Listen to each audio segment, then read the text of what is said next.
All right, Jerome, say good morning. Good morning. Let us begin by thanking all of our sponsors for this morning's share. To thank our Talmud Torah sponsors for the month of Sivan, Stephen Teri Czinn, for dedicating all the Shemar Drushos this month. Gratitude to Hashem as they welcome their fifth grandchild, Gavriel Amichai Czinn, and the Ilui Nishmas, Steve's mother, Doris Czinn, Devorah Bas Yisroel Yoel. Yisroel Yoel, Shaindy and Avraham Kelman, from Yisroel's commemoration of the yahrzeit of Avram's father, Rephael Yechiel ben Avram, Yisroel Yoel. Our week of learning sponsors, Berel Rachel Galkin and zechus of refuah shleima for their nephew, Chaim Meir ben Tzirel Bluma, and our Daf Yomi sponsors today. Incredible sponsorship in honor of Mr. Morton Esterson's 98th birthday by his children, grandchildren, and great-grandchildren, Mr. Esterson, who is a tremendous pillar of our Kehila, a multi-generational, the Esterson Mishpacha. Well, thank you so much. Multi-generational pillars of our Kehila. And Amir who should just bench Mr. Esterson with Arichos Yomim V'Shanim, Hatzlacha, Mazel, Bracha, Nachos, and Gesund Admea Ve'esim Shanim Tovos. I will say with that, let us begin. A lot to do today, Baruch Hashem. As we approach the finish line with Masechus Bava Metzia with incredible excitement. So we'll say, we left today's Daf is Kuf Yud Ches 118. We left off yesterday with the rebuilding of the case. So we'll say, let's actually pick up. You see where Tosas is? Tosas lo lazet velo lazet. You see that in the right hand column. If you just move your finger leftward, you will see exactly where we are up to in the Gemara. So remember, again, we're talking about if the Reuven and Shimon go ahead and own a 2-story home jointly, it falls down. Now they want to rebuild it. So the Gemara is now dealing with if they want to make certain changes within the structure, are they permitted to do so? So we'll say, the bottom line to always remember is as follows. Whatever changes will greater enhance, and when I say enhance, I really mean strengthen or solidify the structure, they're allowed to do.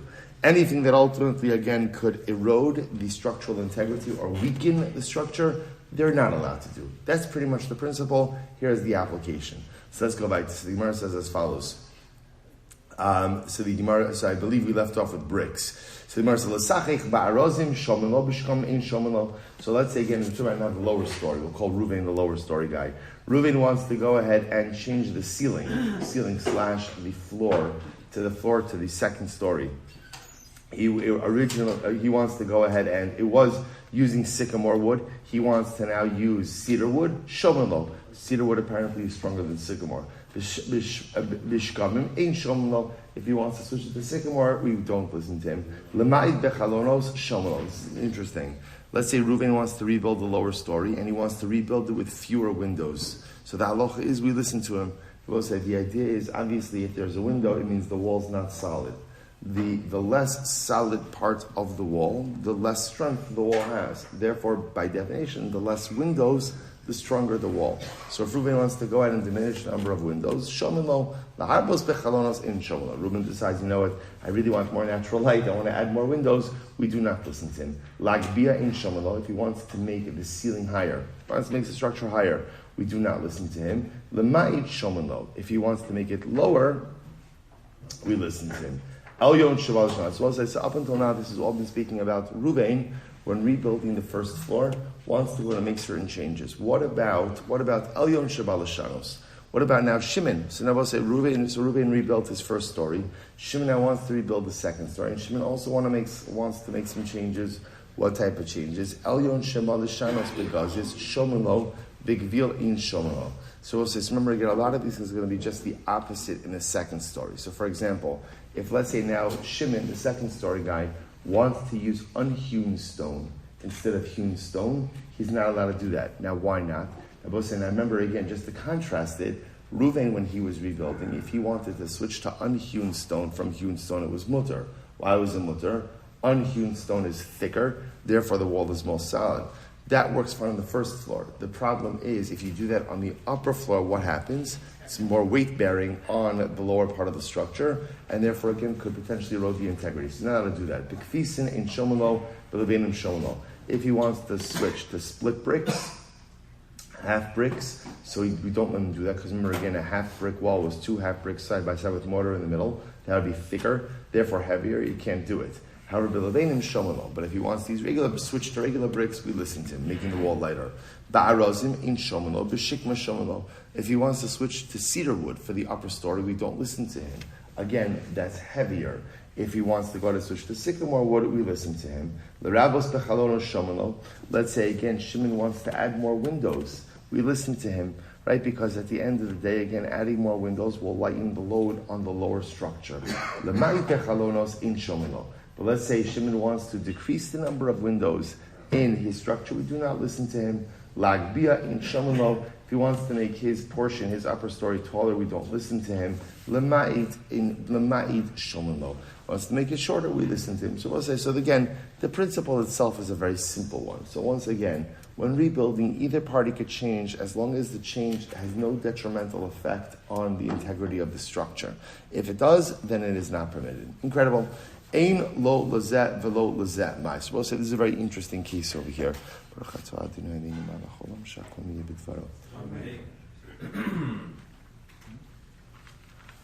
listen to the following scenario. Let's say the structure falls down, and neither Reuven nor Shimon have the means to rebuild it.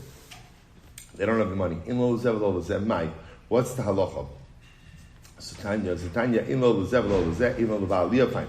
So Gemara says, Tanya Binasan Omer. I will say, now the Shayna the Gemara is asking is like this. Reuven and Shimon, it's the same case, right? They live jointly. They live jointly in this two-story apartment, two-story building, two-story house.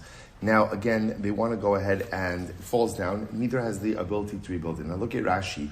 Rashi's in the third wide line in. Ein lo lazeh v'lo lazeh, livnos she'aniyim hein, ubala karka rotze limkar hakarka. So we'll say, so now, let's call it for argument's sake that Reuven, the first floor guy, wants to sell the property, wants to sell the real estate. So now we'll say, so now the shayla is, he's going to sell it. Does Shimon, the upper story guy, have some stake in the property? Because understand, even though Reuven might be the titular owner, so to speak, of the property, Lamaisa, by not rebuilding it, Shimon is losing out on a place to live. So, does that give Shimon some level of claim within the property itself? So the Gemara says this follows. A very interesting case here. So the Gemara says, Tanya Binasan Omer, Tachton Otel Shnei Chalakim Va'alyon Shlish. Yeah. So Reuven, the lower story guy, will take 2/3 of the sale of the property, and Shimon, the upper story guy, will take 1/3. And with that third, now he has the ability to find himself a new place to live. The Achirim say, Tachton Otel Shlosh Chalakim Va'alyon Otrivia. The Achirim say, no, Reuven, the lower story guy, will take 3/4, and Shimon, the upper story guy, will take 1/4. Amar Rabba says, not good, the Rabbi Nassan biyadech. So really you should adopt the position of Rabbi Nassan. Number 2/3, 1/3. Why? The dainohu v'nochis lo umka de dina. Rabbi Nassan was a dayan, he was a judge, and he really understands the depth and complexity of these legalities. Kasara kama mafsid aliyah bias. So also there's an interesting, where does he come up with the 2/3, 1/3 split? He says, what is essentially the cost of having an upper story? In other words, by having a one-story home, that home would have a particular, we'll call it lifespan.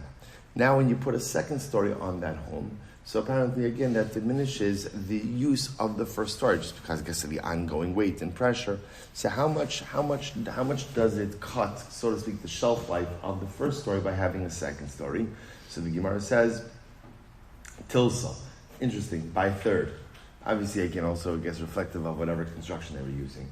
So again, if you would have a rancher home, right, it would last 3 times as long as having a 2-story home. So therefore, the halacha is hilchach islu tilsa. So you see from here that essentially the value of the upper story is 1/3, and the value of the lower story is 2/3. Okay, so we'll say, so Lamaisa, again, that becomes the formula, and therefore Allah Lamaisa, in a case where they don't have the money to rebuild, they sell off the land, bottom story guy takes 2/3, upper story guy takes 1/3, and Shalom Al Yisrael. Incredible. Mishnah.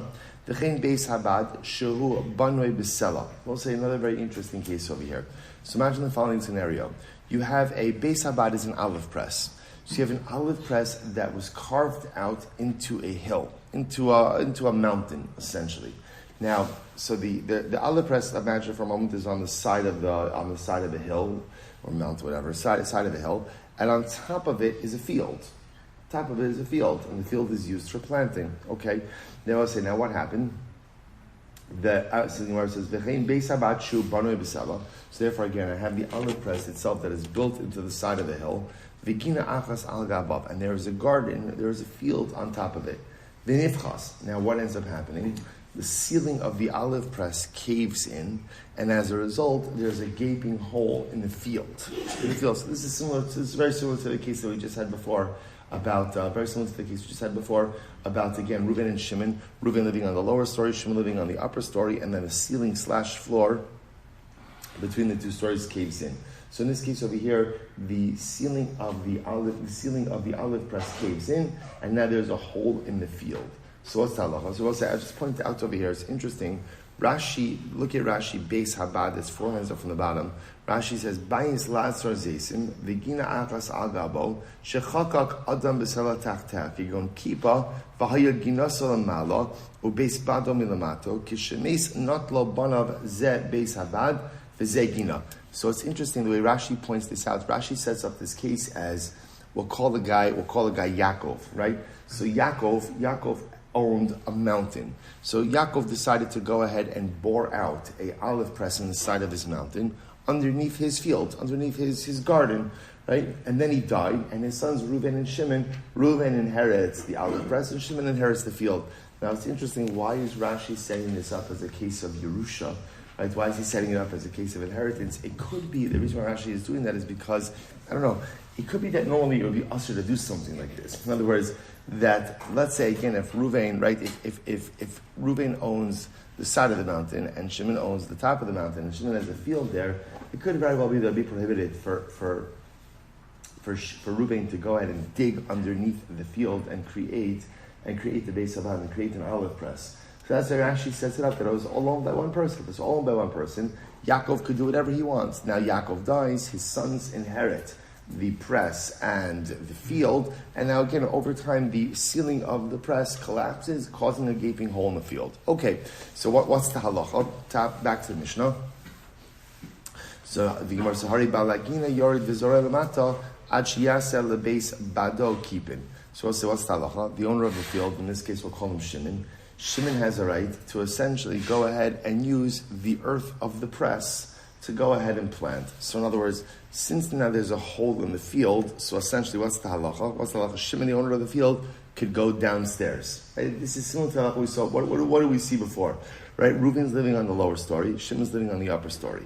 What happens? The floor of Shimon's upper story apartment gets a hole. Right? Reuven is not repairing it. So what's the halacha? Shimon can move downstairs and use the downstairs. So it's the same halacha over here. Now, again, the ceiling of the olive press, of Reuven's olive press, goes ahead and caves in. Therefore, there's a hole in Shimon's field, the upper story. So what could Shimon do? Shimon could go into the press, and assuming that, let's say, it's a dirt floor of the press, Shimon could go ahead and use that for planting to make up for the lost area of his field above. Fine. Until Reuven decides, of course, to repair the ceiling of his olive press. And again, remember, once Reuven repairs the ceiling of his olive press, then he goes in and he restores the ground, so to speak, the soil of the field. Fine. So Mor says, another interesting case. So let's say Reuven has a wall or he has a tree, and it fell into Rosh Hashanah, and it caused damage. So imagine this case, right? Reuven's home, right? Reuven's soda, so literally is adjacent to the Rosh Hashanah. His tree or his wall fall into Rosh Hashanah, cause damage. So I'll say it's interesting. The halacha is potter.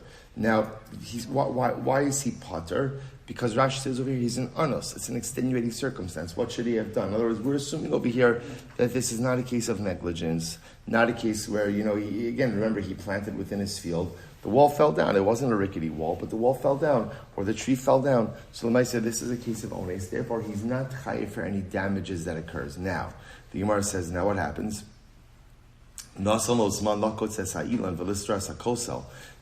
say, what happens now if Beis Din saw that Reuven had a rickety wall, or Reuven had a shaky tree. So Beis Din comes to him and says, Reuven, you need to take down that tree, or take down that wall in X amount of time. And now what happens? The naflu b'soch hazman. If the tree or the wall falls down, now if it falls down in the allotted time, so let's say for argument's sake, they give him 30 days. Right? Within 30 days, you have to take down that wall. 30 days, you have to take down that tree. So the wall falls down day 21. So it falls down within the allotted time. Pater. Reuven is pater. Liachar hazman, however, again, if he's negligent and he doesn't take it down within the allotted time, and it falls down and does damage, chayiv. Okay? Good. We'll say very intuitive. Misha hayakos l'samach l'ginas chaver of nafal. It's an interesting case. So we'll say Reuven and Shimon are neighbors. Reuven has a wall right next to Shimon's field. What happens? Reuven's wall falls down. Right? And what happens? So right, Reuven's wall falls down. And now halacha l'maisa, Shimon says, get rid of your stones. Clean up your stones. Okay, whatever.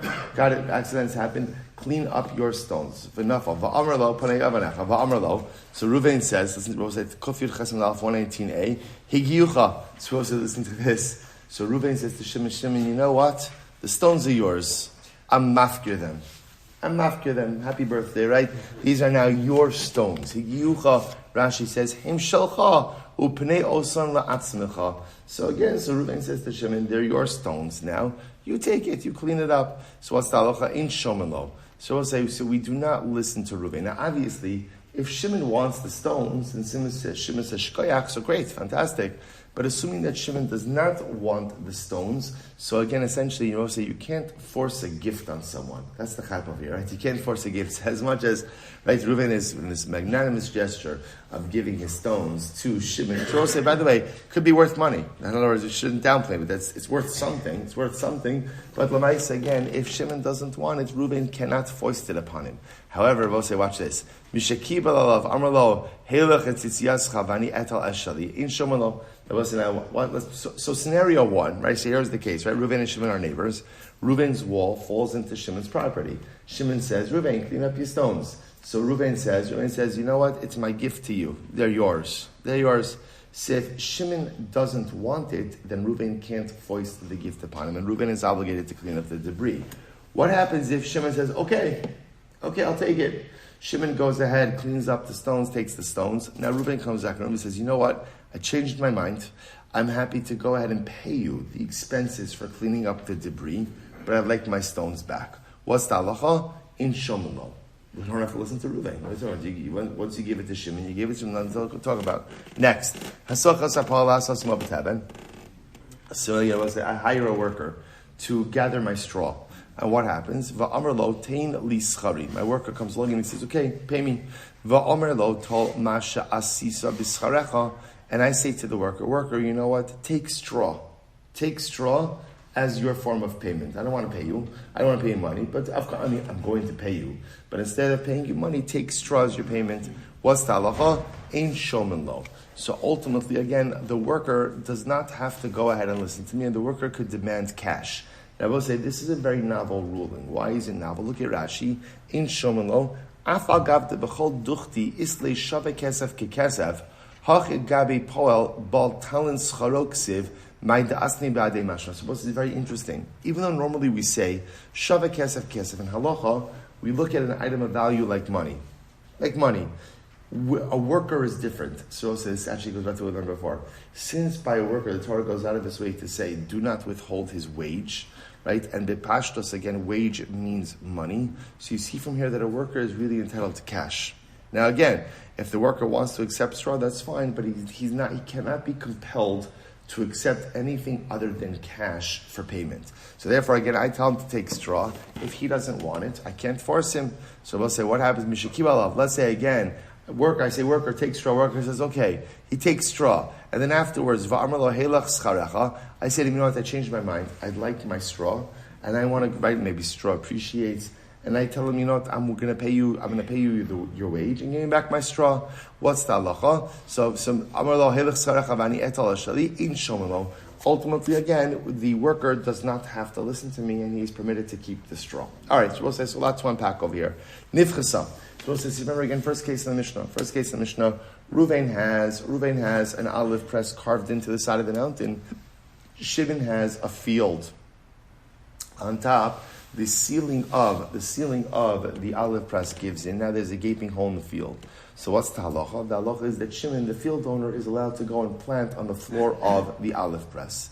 So we'll say once again, nifchasa, how much of a collapse of the ceiling does there have to be in order to be able to trigger permitted use of the floor of the press. So Nifchasa, Rav Amar Beruba, Rav says it's a collapse of the majority of the ceiling. Ushmol Amar Ba'arba, Shmuel says 4 tfachim. Rav Amar Beruba, Rav says the majority, Aval Ba'arba Adam Zoreh Chesyav Lamata, Chesyav Lamala. No, because Rav says if it's only four, then Lamaisa again plow your field on top, and you can plow a little patch corresponding to the hole on the bottom in the floor of the press. Shmuel says, no. Ba'arba ein adam zoreh chesed l'mata v'chesed l'mala. Shmuel says, no, even 4 tefachim. Why? You can't force a person to live in 2 spaces. I will say, it's very reminiscent of the exact Gemara we had on Sunday. Right? It's the same machlokes, Rav and Shmuel, about when the ceiling floor, right, when the floor of the second floor, the ceiling of the first floor collapses, how much of a collapse does there have to be in order to allow the upper story guy to descend and use the lower story? It's the same exact machlokes. To which the Gemara says, you're right. So why do you have to state the same machlokes, Rav and Shmuel, twice? I'll tell you why. If you were to just frame the machlokes, Rav and Shmuel, because also remember again on Sunday, what did we see? Right, so remember again, Shimon's living in the upper story, Reuven's living in the lower story. So Reuven's floor, Shimon's floor, Reuven's ceiling collapses. So the Mishnah said, if Reuven refuses to fix it, Shimon could go and live in Reuven's apartment. So Machlokes Rav and Shmuel, how much of the ceiling has to collapse? So once again, Rav says majority, Shmuel says 4 tefachim. Why do you have to illustrate the same Machlokes in 2 cases? It's the same Yisod, right? We did it once by the apartment or by the house, and now another time by the field and the press. Why do you need to illustrate it with both? So I'll tell you why. If you would have just spoken about the machlokes in the case of a dira of a home, because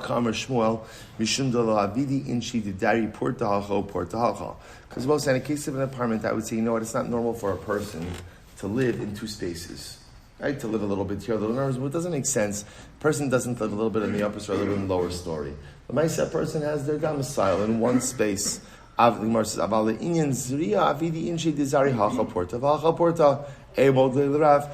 case of planting, what's the big deal? If maybe again it is normal for a person to plant a little bit here, a little bit there, and therefore maybe Shmuel would agree with Rav that unless, of course, the majority of the ceiling of the olive press opens up, thereby rendering essentially the majority of the field unusable, there's no problem. Just let Shimon plant a little bit in both places. And if we would have just had the second case of the collapse of the roof of the olive press, this is where Rav holds his position about Rov. But in the case of the apartment or the house, maybe he agrees with Shmuel, therefore tzricha. So we'll say, so bottom line, the cases are dissimilar. Of the house and the garden, and the garden/olive press. But Lamaisa, same machlokes Rav and Shmuel applies by both cases. When there is a break in the floor ceiling, how much of a hole triggers the ability of the upper story to utilize the lower story? So Rav is going to say the majority, and Shmuel is going to say dalit tfachim. Incredible. So let's go back there. Nasno lo zman. So now we're going to the next case in the Mishnah. Right? So Beis comes along, and Beis sees that Reuven has a wall or a tree that needs to come down because it poses a danger. So remember again, then it falls down. So the Mishnah said if it falls down within the allotted time, so Reuven is not going to be chayiv. After the allotted time, i.e. Reuven did not remove it within the window, Reuven will be chayiv. Asks the Gemara, the Kamazman Beis Din, how much time generally does Beis Din go ahead and give someone to fix something that is broken? Rabbi Yochanan 30 yom. Rabbi Yochanan says 30 days. That was generally, and I will say, I'm sure there could be cases where something posed a more immediate danger that you'd have to give someone a shortened window, but in general, in these kind of cases, where Beis Din saw a tree that needed to come down, or a wall that needed to come down, they would give the guy 30 days. And again, interestingly enough, if the wall falls down, or the tree falls down and does damage during the 30 days, Reuven will not be chayiv. After the 30 days, Reuven will be chayiv for failure to take proper action. And I will say there is a tremendous Musar Haskell in this. And what is a tremendous Musar Haskell? It takes time to fix broken things. Just because I know that something is broken and it needs to be fixed doesn't mean that necessarily I have the ability to do it right now. Right? Think about this for just a moment. Right? Beis Din is saying, Reuven, this wall needs to come down. Talmud has to be done by tomorrow. takes time. Takes time. You got to find the contractor. You have to be able to remove the debris. It has to be a controlled demolition. You can't just knock it down. There's a lot of factors. And if it's true with a tree and it's true with the wall, achas kama b'kama, it's true with ourselves as well. A lot of times in life, we know that there are changes we have to make. And I know that sometimes they're very acute changes and significant changes, meaningful changes that have to be made. And I sometimes make the assumption that the changes need to be made and they need to be made now. Now that may be true. Maybe the changes do need to be made now. But it's difficult to make changes on a dime. It's difficult to affect instantaneous change. Sometimes the best change model is one that is gradual, is one that has a little bit of a runway. Beis Din gives time for Reuben to take down that wall, and HaKadosh Baruch Hu also gives us time to make the changes we need to make. Sometimes the pitfall in life is if I feel like I can't make it instantaneously, then it's not worth making at all. Or if I feel that I can't do it all at once, then gradual change is simply worthless. And there's nothing further from the truth. There's a whole discussion of Kook, or Amichai Czinn Kook, writes in his Oros HaTshuva. He writes in the world of tshuva, there's two different types of tshuva. There's what's called tshuva pitomis and tshuva hadragis. He says tshuva pitomis is like instantaneous change.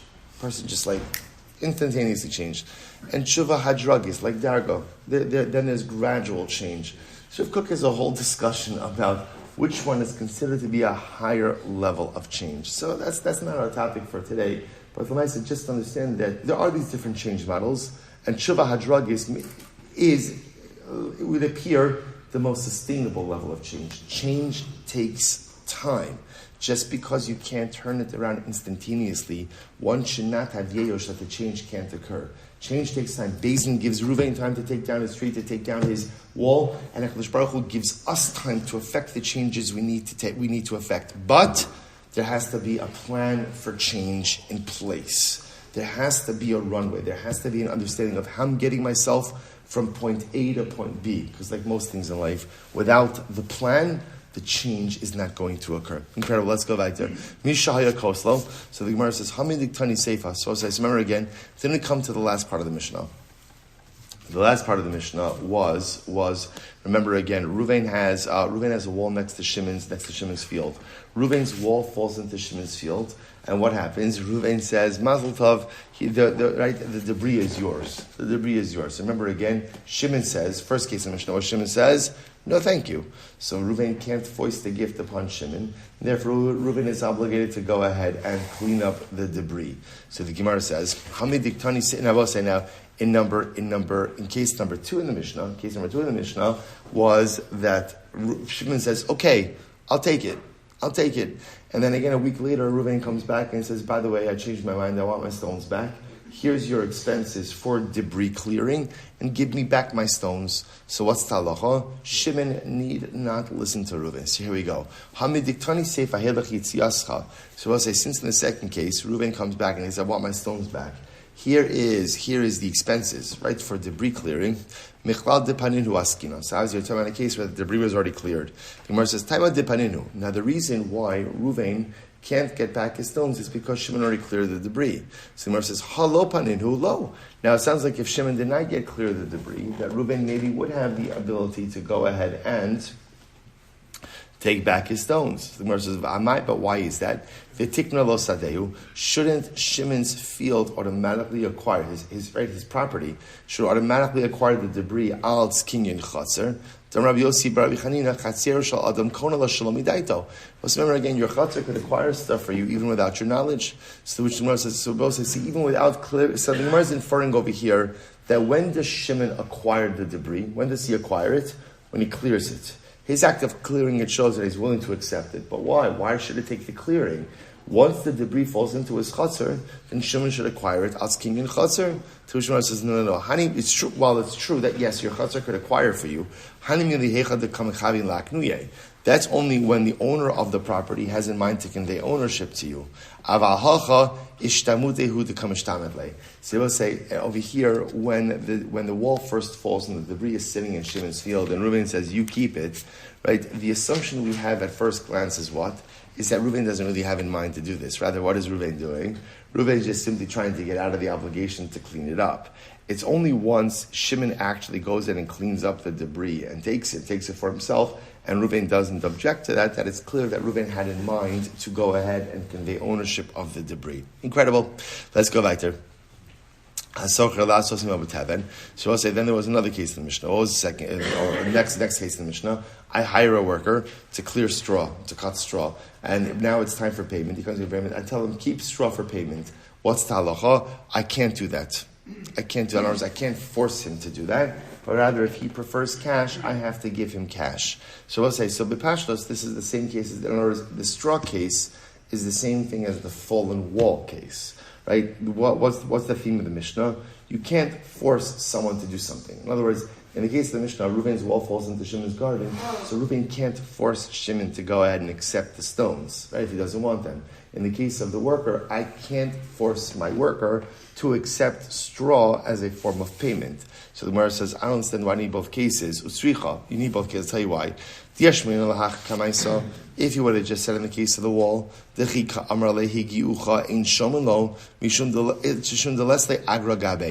of the wall, where Reuven says, okay, Shimon, the rubble is yours. As well as yours. So we'll say, so there's no previous relationship between Reuven and Shimon. Right? So it's a gift. So Reuven's giving Shimon a gift. So in the case of a gift, I understand there's no reason to think that Reuven should be able to foist that upon Shimon. So I'll say, but in the case of the wage, right, where I'm paying my worker, maybe I can force him to accept straw, because I owe him something, right? He is owed something from me. There is a financial relationship. Maybe there is my ability to tell him, I'm paying you in straw, and you have to accept that. After all, as the famous adage goes, the Amri Inshi, as people say, Mimari Rishvasech Pe'eri Efra. When someone owes you money, even take bran. I will say what that means is, when someone owes you money and they offer to pay you, take it. Take it. Even if the form of payment is not your preferred form of payment, take it and move on with your life, because again, out of concern that if you don't take this, you may not be offered something else. Therefore, the Gemara says, Kamash Mala? No. Kamash Mala, when it comes to wages, a worker has the right to demand cash, and you cannot force him to take something else in lieu of cash. And bro say first wide line, and if it would have just said the case of the laborer, so I'll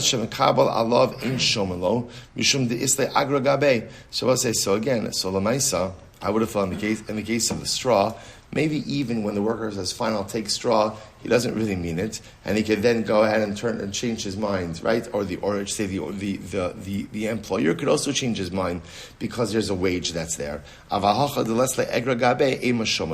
in the case of the stones, if Reuven changes his mind and wants the stones back, since it really wasn't matana, I might have thought halacha l'maaseh should be entitled to. Therefore, tzricha. So we'll say, so once again, because the cases are dissimilar, therefore they both have to be stated. So in the case of the wall, Reuven can't force Shimon to accept the stones, but if Shimon does, no backsies, right? Reuven can't claim them back. And in the case of the wage, so employer can't force employee to accept something in lieu of cash. But once the employee does, bless you, then the employer doesn't have the ability to get back produce by offering cash. Okay, incredible. In Shomelos. What I say, Salach is we don't listen to him. Vatanya Shomelo. But I've said, but we learned elsewhere that in fact we do listen to him. So remember this. So we're talking over here now about the employee case, right? So I hire a worker. He's working with straw. I go ahead and so I owe him $500. I say, you know what? Take $500 worth of straw. So in case someone worker says, no, I want cash. So the halacha is he's entitled to cash. In case number 2, he says, okay. He says, okay, so I go ahead and give him the straw, or he takes the straw. Then afterwards, I turn around to him and I say to him, you know what? I really want my straw. So give me the straw back, and I'll give you $500 of cash. So what's the halacha? So the worker he can agree to that if he wants to, but he need not agree to that. Doesn't have to agree with that. So the Gemara says, I vatanya shomelo. We have another brisa that says that the worker does have to listen. Interesting. That he does have to listen.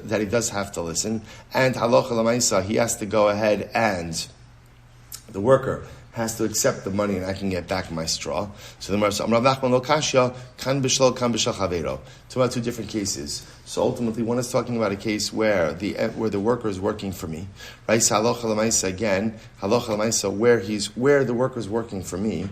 So then once I give him the straw, no backsies. But if I hired him to work for someone else, and now again he's working in someone else's field, I hired him, but he's working for someone else's field. In that case, again, when I paid him with straw, I can get the straw back and replace it with cash. So when I've hired the worker and he's working for me, why is it that I can't back out of our agreement and replace the straw with cash? Because ultimately, again, you can say the wages upon you. Say when you hire someone to do work in someone else's field, you, the hirer, is also responsible. If I hire a worker to work in my field, but then I put him to work in my friend's field, what's the halacha? No sin, no schara mishalim. I have to pay the worker myself. And then I could go and collect afterwards from the balabayas whatever benefit he got. So Shabbos said this is very interesting. Now the Gemara goes ahead and changes it and says like this. When do we say that you can't renege on the offer of straw? That's when the worker is working for me. Once I paid him with straw, that's it. However, again, when is the case where I can renege? In other words, I could demand the straw back and give him money. That's when the worker was working with hefker, ownerless produce. So if you look at Rashi, Rashi says, "B'shal hefker shomelo da'amar le'kani be'at d'ledidei lo kani le Ranachim l'tamei da'amar la'el ha'magbia mitzila chaver lo kana chaver nimtza she'in pulas v'alav ve'in kan bal talid." So we'll say, so here's what it comes down to. Let me just say the principle, and then we'll see the application afterwards. The idea is like this: when do we say that an employer owns a worker a wage? That's when. Let me say it differently. We saw in the Mishnah that the reason why can't... Okay, let me go speak differently again. Normally we say shaveh kekesef kekesef, that an item worth money is like money. So if that's the case, why can't I pay my worker in produce? The answer is because the Torah says lo salin pu'ulas sachir. You can't withhold wages. Wages. The fact that it says wages indicates to us what? Money. You have to pay your worker with money. If the worker wants to take something else, that's his business, but you have to pay him with money. The only time you have to pay him with money is when the halacha views him as your worker. But if he's performing a service for you, but halachically he doesn't really register as your worker, then technically you could pay him with shaveh kesef, with an item of value. So the Gemara Nachman is suggesting is like this. So when the worker is working with my produce, right, or working in my field, I have to pay him money. Right? And even if I want to pay him produce, I can't do that. I have to pay him money. What if I have him working with hefker? So I will say, because hefker, technically speaking, is not yet mine, right? Is not yet mine. Therefore, again, he's not really deemed my employee. If he's not really deemed my employee, then what? Then Allah I can pay him with produce. I can pay him with produce. I don't have to pay him with cash. That's the concept. That's the concept. So the Gemara says, "Kam b'shlo hefker." Eisir Rav Nachman, Shav Rav Reis Hashav Nachman, Metzias Paul Yatzmo. So what's interesting? Let's say a worker is working and he finds something during the course of his employment. He finds an object. So what's halakha? He's permitted to keep it himself. Emasai, when is that? Bizman Shamula Balabayis, Nochish Imiyayom or other Imiyayom. So when I hire a worker for a very specific task, I say to the worker, I'm hiring you to go out and plow my field or to weed my field. I'm hiring you to do something specific. And during the course of his day, he finds something. He finds a $100 bill. That's his. However, the Gemara says, Aval Amar Avalim Amar Lo, Aseimi Malacha Hayom, Mitziaso Balabayis. But if I say to the worker, I'm hiring your services for the day. That's it. I don't tell him for what. I just say I'm hiring your services for the day. Then I will say if he finds something, then who does that belong to? Me, the employer. Will you hear the distinction? When I hire him for a specific task, and again I'm hiring for the day to do that task. So again, when he finds something that belongs to him, when I hire him as a worker for that day, he's mine for that day. Mine, not literally. He's mine for that day. Then when he finds something, the Metzia belongs to me. So the Gemara will say, if that's the case, then if I'm hiring him for the day, even if he's working with Hefker, he's still my employee. If he's my employee, then halacha l'maisa, I should have to pay him a wage and can't substitute produce. Amrav Nachman, Okasha, is very interesting. Kan bahagba, kan bahabata. So what's the Gemara suggesting over here as follows. Both are talking about cases of Hefker. I'm hiring worker to work with Hefker produce. One is talking about a case where he's actively working with the produce, he's lifting it up.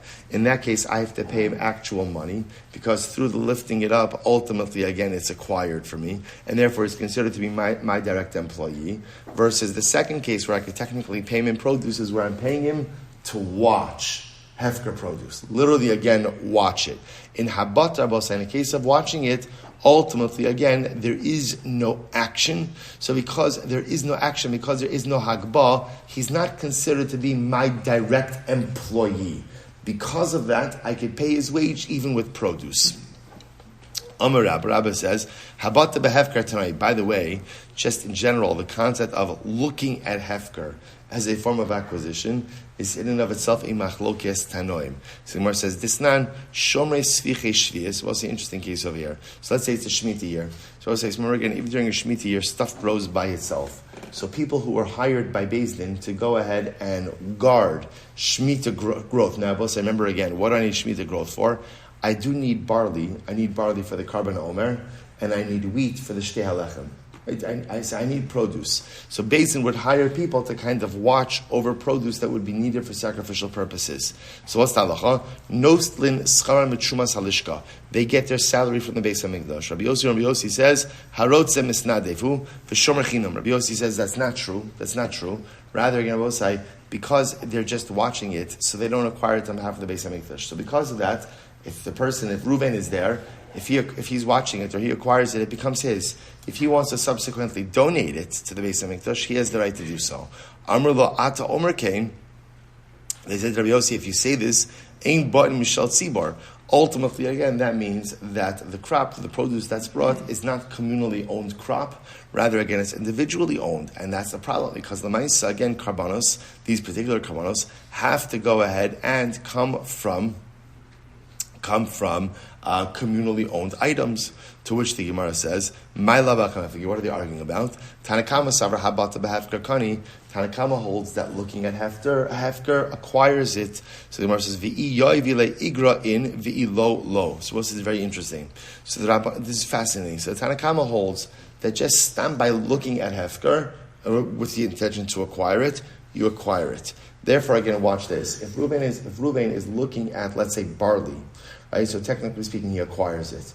But one second, but the barley has to be communally owned. So how is that going to work? So the recommendation is pay him. Once you pay him, he's working for the Beis Hamikdash. Once he's working for the Beis Hamikdash, then his looking at it does not acquire it for his own purposes. Rather, it acquires it for communal purposes. However, if you don't pay him, and he looks at the hefker and has in mind to acquire it, he's acquiring it on his own behalf, which then precludes its use for Karban Omer because it's individually owned. Rabbi Yossi says, no. How about there behefker lo kani? No, not true. Looking at hefker does not acquire hefker. Looking at it, Hagba acquires it. V'chi azli tzibur umaisi hashtuhu dekazachi bey. And ultimately, again, when the tzibur goes in and brings it, that's when they acquire it. Ma ata omer. So what does it mean with that phrase, ata omer? Hachi kamerle. This is what they mean to say to him. Midvarecha lidvareinu ein omer ushtei alechem ba mishal tzibur. Based on what you're saying, the Karban omer and shtei alechem never comes from communal funds. Amar Rava, no. Lo d'chuli ama bata behefker kani. Rava says not true. In reality, looking at hefker acquires hefker. V'hacha chayshinan shema lo yimsrein yafa kamifligi. So we'll say, what are we concerned about over here? Now, even if technically speaking, habata behefker, even if looking at hefker acquires hefker, that's fine. It just requires Ruvain to convey ownership over the barley to the Beis Hamikdash. What are we concerned about over here? We're concerned about that Reuven is not going to fully give it over. He's not going to give it over b'leiv shalim. To Rabbanan Savri Yavilei Igra Ve'ilo Chayshinan Shemalo Yimshen Yafa Yafa. To Rabbanan say pay him money. Once you pay him money, then we are convinced that Allah L'maisa, he will give over ownership of the item with a full heart to the Beis HaMikdash. But if you don't pay him money, we're concerned that he retains some level of ownership over it, which is problematic. Rabbi Yossi Savar, Lo Chayshinan Shema Lo Yimshen Yafa Yafa.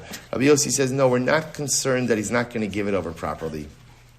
And therefore, no need to give him a wage. We just assume he's going to give it over properly. Uma ata omer. What does it mean when they said to him ata omer? This is what it means to say midvar lecha ledvarenu chayshinan shema lo yimsrein yafe yafe. We're concerned, based on what you're saying, that he's not going to fully give over ownership over the barley to the Beis HaMikdash, to which the Gemara says, Ein omer ushtei alechem ba'in mishal tzibor. And as a result, the omer ushtei alechem will not come ultimately again from communal funds. Ikadam, an alternate version. That's supposed to be the last two lines. Rava Amar, the kuli amma bata behefker lokani. Everyone agrees looking at Hefker doesn't acquire Hefker. We'll say, what are we concerned about over here?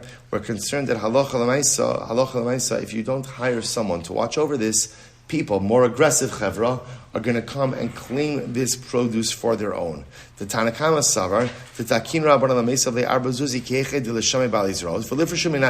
So the Tanakama says like this: we pay the guy to watch the barley and the wheat, right? For communal sacrificial purposes. Why? Because when we pay him, people will hear about the fact that a guy is being paid to watch over produce for the Beis HaMikdash, and what? They won't take it for themselves, because they're going to hear it's being watched in the Beis HaMikdash. And therefore, they'll separate themselves, because again, they're not going to take stuff that's being watched in the Beis HaMikdash. Rabbi Yossi Savar, Rabbi Yossi will say, Amud Beis, Rabbi Yossi Savar, Lo Takinu. No, Chazal did not institute that. Amud Beis, Uma, so what does it mean when it says Ma'at Omer? Hakikam, that's what it means to say, Midvarach al Dvareinu ein ba'in mishal tzibor. Based on your words, so ultimately, again, the produce will not come from communal funds. So what I said before, that's really the machlokes. Everyone agrees that ultimately, again, according to this approach, everyone agrees that habata behefker, looking at hefker, does not acquire the item. If that's the case, then why is the Beis HaMikdash hiring someone to watch over the grain and watch over the wheat during the Shemitah year for the purpose of Omer and Shtei Alechem? They're concerned that somebody else is going to come along and strong-arm their way to taking this produce. By hearing that the Beis HaMikdash went ahead and hired someone, the Baalis rose. The aggressive people will stay away and leave that for the Beis HaMikdash. So the shaila is, do you have to pay a wage to the watcher in order for the Baalis rose to be scared off? That's the machlokes, Tanakama and Rabbi Yossi. So I will say, so just to kind of go back full circle. So remember again, so halacha l'maisa, for our purposes, here's what comes out. When it comes to an employee of yours, now how do you define an employee? Anyone for whom you have a prohibition of Baal Talin. We learned extensively about Baal Talin. How do you say anyone for whom you have a biblical prohibition to delay in the payment of their wages, you have to pay them in cash. You don't have the right to substitute an item of value for cash. Now, if the employee says, I'll take it, right, he doesn't mind taking the straw, taking whatever you're paying him in, then of course that's fine. But if he does insist on cash, even though the chiddush is, even though normally throughout all of halacha, we say shava kesef ke kesef, an item of value has the same status as cash itself. Halacha l'maisa, specifically when it comes to wages, you have to pay cash unless, of course, the employee agrees to take an item of value. So we'll say, by the way, how do we paskin by habat? Now, it's very interesting. Does looking at hefker acquire hefker? So we'll say, so listen to this. So the Gemara says, machlokes tanaim. How do we paskin? So we'll say, the Ram Hilchos Nadar and Parakimah Halacha Yutes says as follows: Davar hamufkar sheba echad ushamro v'hayam mabit bo shelo yitlenu adam lo kano ba'bata ela ad shiagbiu. So we'll say, so just to illustrate the case, right? I'm walking on the street. There's $100 bill. It's hefker. I see it. So we'll say, so what do I do? I go ahead and I'm looking at it, and I dust off some of my high school basketball skills, and I am boxing out, right, anyone who's around. So clearly, what am I doing? I'm looking at it, and I'm guarding it. What am I not doing? I haven't lifted it up. So that's called habata behefker. I'm looking at it and guarding it. The Rambam paskins, habata behefker does not acquire hefker. In order to acquire hefker, you require hagba, or some other formal king. You need one of the formal kinyanim, but simply looking at it and guarding it does not affect acquisition. Incredible. Abba said, let's go back to Mishnah. Mishnah Bosai. Our last Mishnah our second to last Mishnah of Mesachs Bava Metzia. Hamotzi Zeval Rosh Sarabim. So this is interesting. If you take out manure into Rosh Sarabim, now also you've seen this before. One of these really interesting concepts over here that Chazal gave permission. Actually, we'll see it's earlier than Chazal. So Yoshua Ben Nun already gave permission for people to put stuff in their Rosh. So, for example, one of the things you're allowed to do is to put your manure you're allowed to clean out your stables.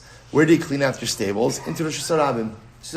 So therefore, again, Hamotzi Zevel Rosh Hashanah, Hamotzi Motzi V'Hamizava Mizava. So, most of the halach is like this. As much as you're allowed to clean out manure, and you're allowed to clean out your stable into Rosh Hashanah, but you can't leave stuff in Rosh Hashanah. So if you're going to clean it out, you need to make sure that ultimately, again, it's there and then it gets removed relatively quickly. So hamotzi means the person cleaning it out. And I will say, now remember again, that is, as they say, one man's manure is another man's treasure, the famous adage goes. So remember again, manure is, I'm not sure exactly that's how it's said, but Lamaisa, again, the idea over here is, so manure is fertilizer, right? So remember again, that's valuable. It's valuable. So the idea over here is, that halach is telling the person clean it out, but then make sure someone else is taking it quickly, right? In other words, make sure while you have a license to put in Rosh Hashanah, you don't have license to leave it there for a prolonged amount of time. Samotzi motzi v'amizav mizav. Look at Rashi. Kolomar ina rosh elash also sham elazem otziom min harefes Rosh Hashanah v'anosie mezuman lisaenu l'sadeh legana zeva. So in other words, the way it should work is, if Reuven's cleaning out his barn or his stable, so he should call up Shimon and say, Shimon, by the way, I'm cleaning it out, so if you want this, or put it, make a clock, after Kiddush, on Shabbos, and guys, don't let everybody know, on this Shabbos, great, but I'm going to be cleaning out my stable on Monday, so Gavriel, make sure you're there to collect. Okay? Ain't short did so let's say some other halachas about things you're not allowed to do in Rosh Hashanah. You can't go ahead and soak clay, right, in Rosh Hashanah. In other words, you can't start making clay in Rosh Hashanah. Vein lovnu levani. You can't make bricks in Rosh Hashanah. So let's say, obviously, again, so these halachas make sense over here because Lamaisa, you're obstructing the use of the public domain and potentially creating pitfalls. So you can't do these in Rosh Hashanah. About govlin tit b'Rosh Hashanah, but you can knead. So apparently, you can't go ahead and soak clay in Rosh Hashanah, but you can knead clay in Rosh Hashanah. All right, Rashi's fine. Rashi says, miyad b'vinyan. So apparently kneading is a much faster process. So you knead the clay and then you immediately use it for building right afterwards. It says, aval lo levenim. But you can't go ahead and make bricks or knead bricks in Rosh Hashanah because apparently kneading bricks is a more prolonged process. So we'll say, so what we're going to see over here, by the way, is you could use the Rosh Hashanah for a relatively quick process that is happening in Rosh Hashanah. So you could knead the clay because you're going to do that quickly, apply it to the building. You can't engage in more prolonged practices in Rosh Hashanah. Habone Rosh Hashanah, hamevi avane mevi, va'abone bone. So we'll say ultimately again, if you're we'll have to let's finish. So Habon Rosh Hashanah. So we'll say somebody who's building in Rosh Hashanah. Maybe avanim. So if you're bringing stones in the Rosh Hashanah to build, you could do so, but just do it quickly. V'habone bone. V'mhizik mishalim mashazik. And if you damage someone, ultimately again you are obligated to go out and pay them for damage. You could even put building materials in the Rosh Hashanah, readying yourself for building that is going to take place. So stop over here for today. But again, what I just want to point out, what's happening over here in this Mishnah is saying that you can use the Rosh Hashanah almost like as a staging area. As a staging area. By the way, I was going to point out, this is my Simchol Yom. If you look at what happens next door, every single day, 7 Mile Lane is a staging area for what's happening in the building. You say, you can't use... So it's built into use of Rosh Hashanah that for temporary staging, you could use it to build in Rosh Hashanah. So some very nice halachas. Last Daf of Bava Metzia tomorrow. Shkoyach everyone.